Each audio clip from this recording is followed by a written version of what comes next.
disso prova nos deixou. O Senhor é aquele que várias vezes vai dispor através da sua palavra. Quão grande é a amizade dele pela mim e pela tua vida. Quando Salomão ele ainda está pegando e ele está dizendo, mas na angústia se nasce o irmão, o Senhor é o nosso consolo, é o rochedo fiel, a qual nós temos base para continuarmos a nossa caminhada e permanecemos firmes no momento da provação. Glória a Deus. Oh, glória. Aleluia. A Bíblia vai contar a história da viúva de Naim, meu Deus de glória. E hoje a gente vai rodar um pouquinho aqui.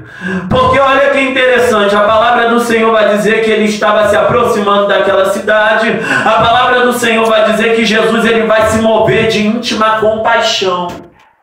Jesus não conhecia aquela mulher não tinha um hábito de convívio com Jesus, mas Jesus conhecia o problema e a necessidade que aquela pessoa estava passando. Só um amigo verdadeiro consegue enxergar além daquilo que aparece que a gente está levando de fortaleza diante daquele momento. A Bíblia vai dizer que ela seguia rente juntamente ao caixão, a qual ela estava enterrando seu filho, a sua única esperança, o provedor da sua casa. Necessariamente aquela mulher, ela estava enterrando aquilo que era a esperança de futuro para a velhice dela. Ela agora seria dada praticamente como uma mulher amaldiçoada. Deus já havia levado o provedor, que era o seu esposo, agora levando o seu único filho. Aquela mulher, ela estava olhando para aquela situação e estava pensando o seguinte, agora me acabou tudo, mas eu vou continuar do lado da promessa por causa disso.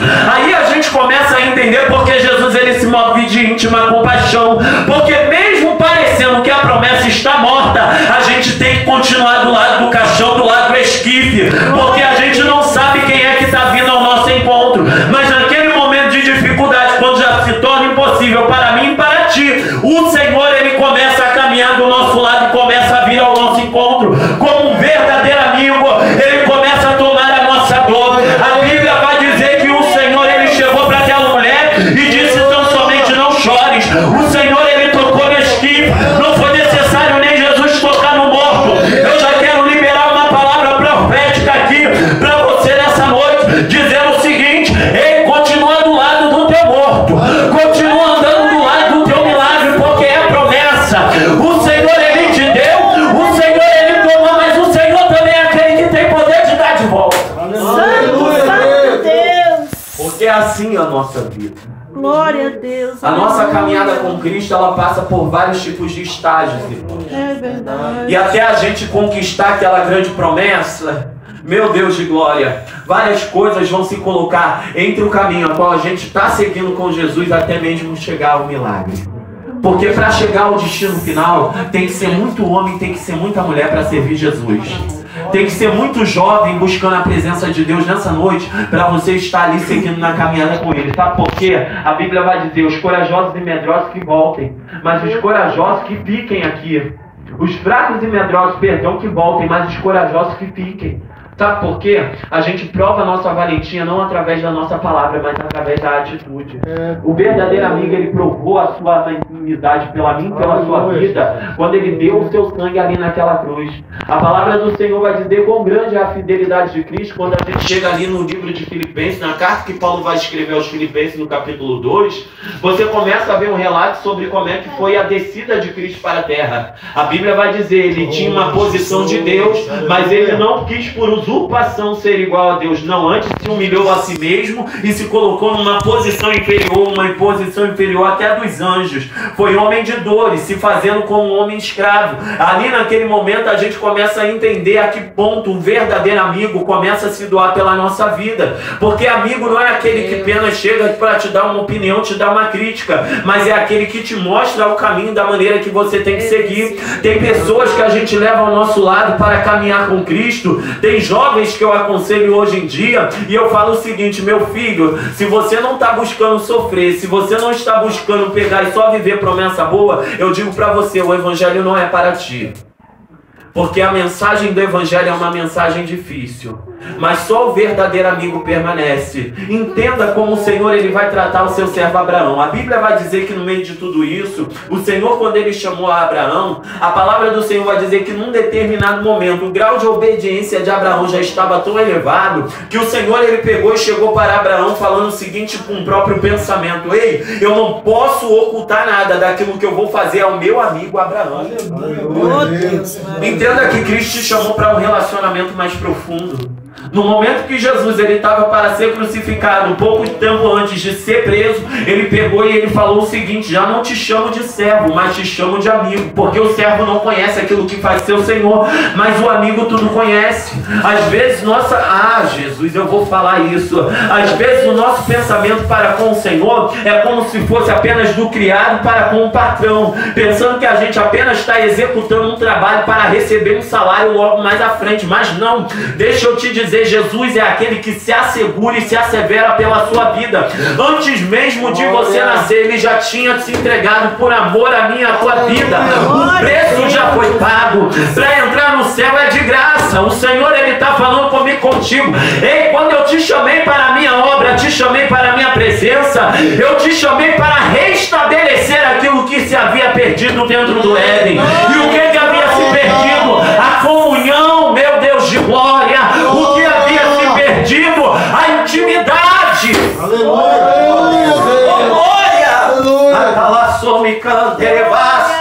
Porque o Senhor ele fala: o temor não é você ter medo de mim, mas o temor é você ter medo às vezes de me magoar com a sua atitude. Aleluia. Meu Deus. O que acaba afastando a gente de Deus são os nossos pecados. Isso é a palavra. Isso é o que a palavra do Senhor fala. É o meu e o teu pecado que faz separação. Mas a palavra do Senhor vai dizer que ele preparou um sacrifício perfeito. Entenda, Adão estando no jardim, a palavra do Senhor vai dizer que o Senhor procurou e perguntou: Adão, onde está você? Deixa eu te dizer, tem momento até que a gente erra no nosso caminho, mas só que o ser humano ele tem uma coisa consigo, que no momento que o pecado entra, a gente quer buscar se ocultar da presença de Deus, quando na verdade Deus, andando pelo jardim, sendo o criador de tudo, sabendo de todas as coisas, ele não queria que a gente se ocultasse da presença dele. Não, o Senhor ele estava dispondo a presença dele para Adão, para que a presença dele viesse a curar. O Senhor ele está falando comigo, contigo o seguinte: quando você cai, quando você peca e você se oculta da tua presença, você omite seu erro, você omite seu pecado. O salmista no Salmo 37, ele vai pegar 37 não, o Salmo 33, ele vai começar a expor aquilo que aconteceu com ele. Quando eu estava ocultando o meu pecado, eu não conseguia nem pegar, não conseguia me levantar, não conseguia jejuar, não tinha paz dentro da minha alma. Mas quando eu confessei, eu comecei a desfrutar da verdadeira paz.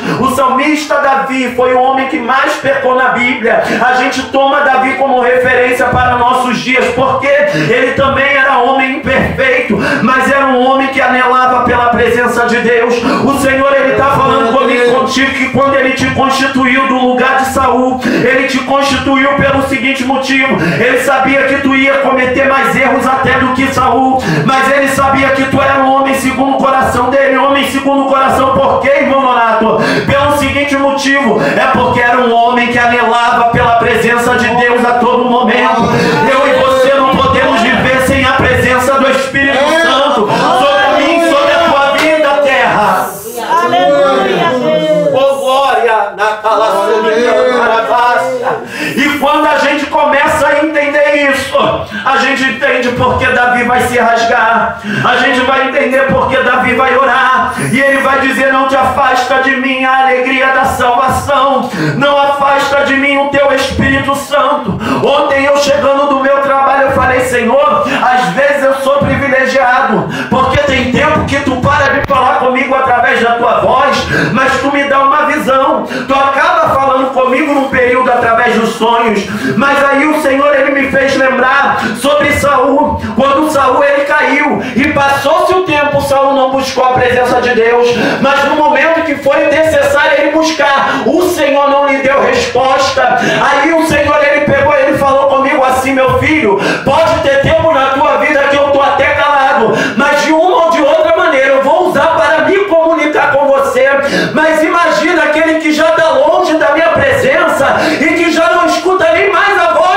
Espírito Santo. Imagina o desespero que é para a vida dessa pessoa. Meu Deus. Meu Deus. Aleluia. Quando a gente começa a entender isso, a gente começa a entender porque o Senhor ele vai pegar e ele vai dizer determinado momento, quando Abraão ele vai errar, por um descuido de tempo, 13 anos ele vai ficar